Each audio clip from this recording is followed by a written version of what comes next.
Hey guys, we're here at Heart Rock in Joshua Tree National Park. Let's do some heart idioms today.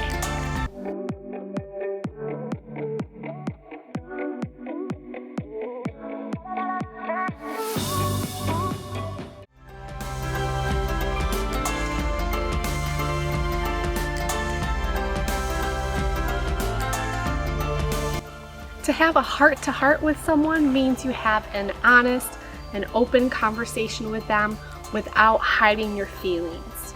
So I saw my best friend, we had a heart-to-heart, and now we're talking again. To wear your heart on your sleeve means that you are very open with your emotions and sentiments. You don't hide your true feelings.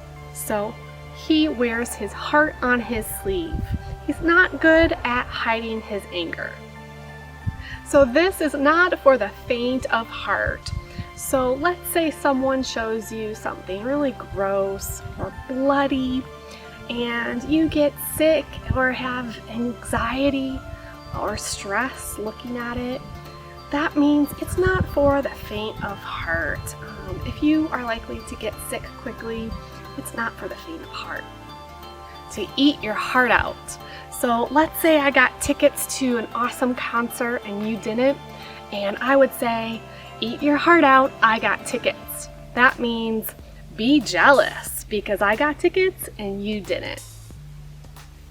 To have a heavy heart means that you are in a state of depression, sadness, and grief.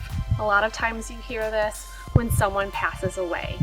It's with a heavy heart that we announce the passing of our dog. To have a change of heart means that you have a change of opinion on some topic. So she decided to go to school out east, but then after she visited, she had a change of heart and decided to go out to California. If your heart goes out to someone, that means you feel sympathy for that person and empathy for what they are going through. He just lost his job and his mother. My heart goes out to him. If you enjoyed these idioms, please press like and follow, and I'll see you next time on the next travel pronunciation video. Bye!